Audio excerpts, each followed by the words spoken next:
అదే RTV app వార్తల్ని క్షణాల్లో చదివే అవకాశం ఉంటుంది. ఒక న్యూస్ పేపర్, ఒక టెలివిజన్ ఛానల్ మీ చేతుల్లో ఎప్పుడూ ఉంటాయి.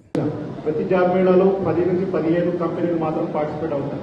కానీ మన పాలేరు నియోజకవర్గంలో సుమారు 65 కంపెనీలు పాల్గొనడం నిజంగా మన పాలేరు నియోజకవర్గ అదృష్టంగా భావించాలి.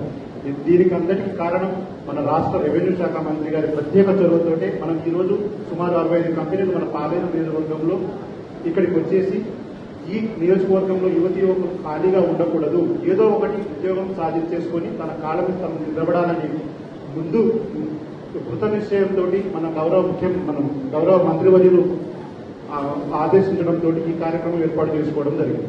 సో ముందుగా నా రిక్వెస్ట్ ఏంటంటే ప్రతి యువకులకు ప్రభుత్వ ఉద్యోగం చేయాలని అందరికీ ఆతృత ఉంటుంది కాదని, కానీ తప్పకుండా మీకు అందరికీ ప్రభుత్వ ఉద్యోగం రావాలని మనస్ఫూర్తిగా కోరుకుంటాను. సో ముందుకు రావాలి అంటే ముందుగా అందరూ మనం 10th క్లాస్ చదువుకున్నారు, ఇంటర్ చదువుకున్నారు, డిగ్రీ చదివారు, పీజీ చదివారు. సో మనకు నోటిఫికేషన్ రావాలి, ప్రభుత్వ ఉద్యోగం రావాలి, నోటిఫికేషన్ రావాలి, దాంట్లో మనం ఉత్తీర్ణత కావాలి. సో అప్పటి వరకు మనం ఖాళీగా ఉండకూడదు.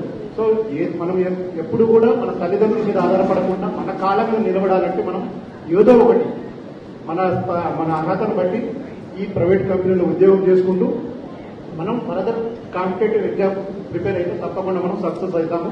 ఆ విధంగా మీరు కొనసాగాలని మనస్ఫూర్తిగా కోరుకుంటూ మీకు మంచి భవిష్యత్తు ఉండాలని మనస్ఫూర్తిగా కోరుకుంటూ మరొకసారి ఈ ఏదైతే పాలేరు నియోజకవర్గంలో పాల్గొంటున్న కంపెనీ యాజమాన్యం ప్రత్యేక అభినందనలు తెలుపుకుంటూ సెలవు తీసుకున్నాను. Thank you. మరిన్ని వీడియోస్ కోసం ఛానల్ ని సబ్స్క్రైబ్ చేయండి, లేటెస్ట్ అప్డేట్స్ కోసం వాట్సాప్ ఛానల్ ని ఫాలో చేయండి అండ్ లింక్ డిస్క్రిప్షన్ లో ఉంది.